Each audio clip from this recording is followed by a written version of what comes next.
بسم الله الرحمن الرحيم. السلام عليكم ورحمة الله وبركاته. إن الحمد لله نحمده ونستعينه ونستغفره ونعوذ بالله من شرور أنفسنا ومن سيئات أعمالنا. من يهده الله فلا مضل له ومن يضلل فلا هادي له. أشهد أن لا إله إلا الله وحده لا شريك له وأشهد أن محمدا عبده ورسوله.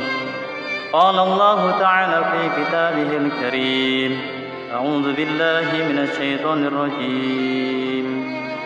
يا أيها الذين آمنوا اتقوا الله وقولوا قولا سديدا يصلح لكم أعمالكم ويغفر لكم ذنوبكم ومن يطع الله ورسوله فقد فاز فوزا عظيما. وقال النبي صلى الله عليه وسلم: كل أمتي يدخلون الجنة إلا من أبى. قيل: ومن يأبى يا رسول الله؟ قال: من أطاعني دخل الجنة ومن عصاني فقد أبى.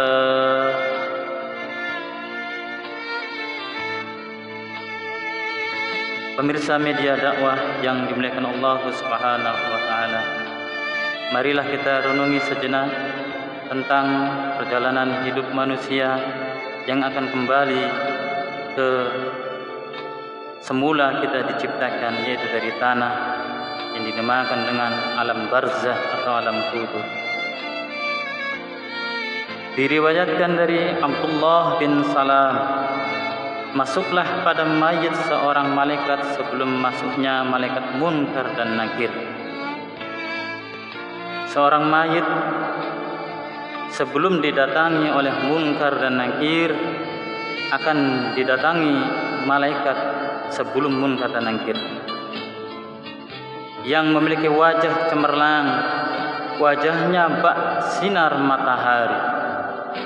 Namanya yaitu malaikat Rumman. Malaikat Rumman. Ia masuk pada mayit itu.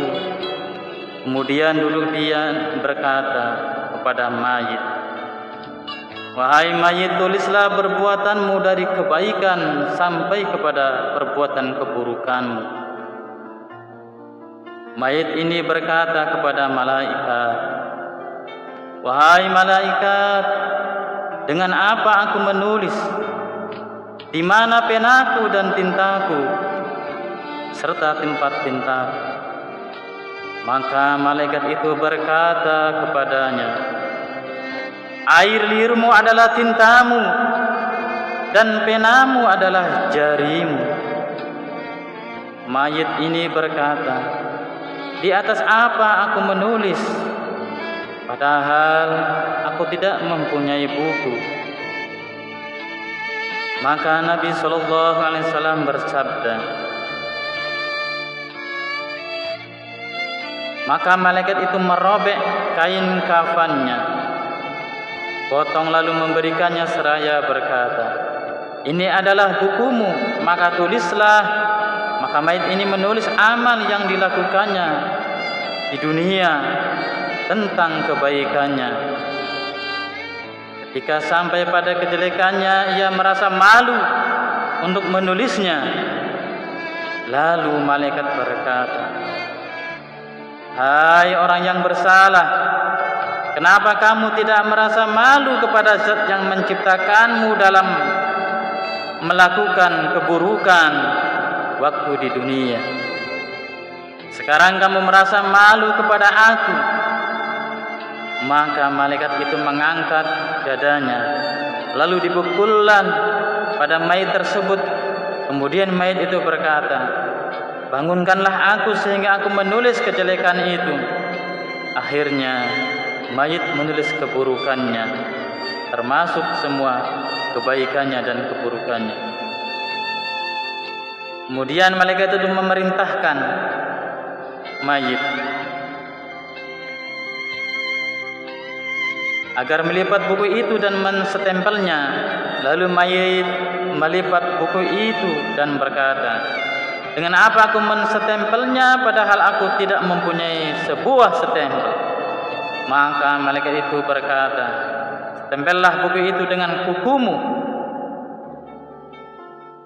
Stempellah buku itu dengan kukumu. Akhirnya mayit tersebut menstempel buku itu dengan kukunya. Dan mayit itu menggantungkan buku itu di lehernya sampai hari kiamat. Sebagaimana firman Allah Subhanahu wa taala, A'udzu billahi minasy syaithanir rajim. Wa kullu insanin alzamnahu ta'irahu fi 'unuqihi wa nukhriju lahu yaumal qiyamah kitaban yalqahu mansura. Dan tiap-tiap manusia telah kami tetapkan amal perbuatannya sebagaimana tetapnya kalung pada lehernya. Dan kami keluarkan baginya pada hari kiamat sebuah kitab yang dijumpainya terbuka. Quran Surah Al-Isra ayat 13. Pemirsa media dakwah yang dimuliakan Allah Subhanahu wa taala. Kemudian masuklah setelah itu malaikat Munkar dan Nakir, seperti masuknya malaikat Rumman. Ketika orang yang ahli masyad ini melihat pada bukunya pada hari kiamat, maka Allah memerintahkan untuk membacanya. Lalu membacalah hamba itu tentang kebaikan-kebaikannya. Ketika sampai pada keburukannya ia terdiam. Maka Allah Ta'ala berfirman, kenapa kamu tidak membaca? Hamba itu menjawab, aku merasa malu pada engkau. Allah Ta'ala berfirman, kenapa engkau tidak merasa malu waktu itu di dunia, dan sekarang kamu merasa malu pada aku? Lalu hamba ini menyesal, menangis, menjerit-jerit, tetapi penyesalan itu tidak bermanfaat, penyesalan itu tidak berguna, penyesalan itu ditolak oleh Allah Ta'ala, karena penyesalan di akhirat penyesalan yang sia-sia. Sekalipun menangis air mata, menangis air darah, menangis nanah, maka penyesalan itu tertolak oleh Allah Subhanahu wa taala. Allah Ta'ala berfirman, ambillah hamba tersebut dan belenggulah, kemudian bawalah ia ke neraka jahim. Na'udzubillah summa na'udzubillah. Pemirsa media dakwah yang dimuliakan Allah Subhanahu wa taala, itulah renungan sedikit tentang perjalanan kita nanti pulang ke kampung akhirat. Maka marilah kita persiapkan diri kita dengan iman dan amal saleh. Perbanyaklah iman dan amal saleh. Jaga salat kita, jaga puasa kita. Apalagi sebentar lagi kita akan memasuki bulan yang mulia, bulan yang agung, yaitu bulan suci Ramadan. Insyaallah kita semua termasuk hamba-hamba Allah yang dicintai oleh Allah dan akan dimasukkan ke dalam surganya Allah Subhanahu wa taala. Barakallahu fikum. Assalamualaikum warahmatullahi wabarakatuh.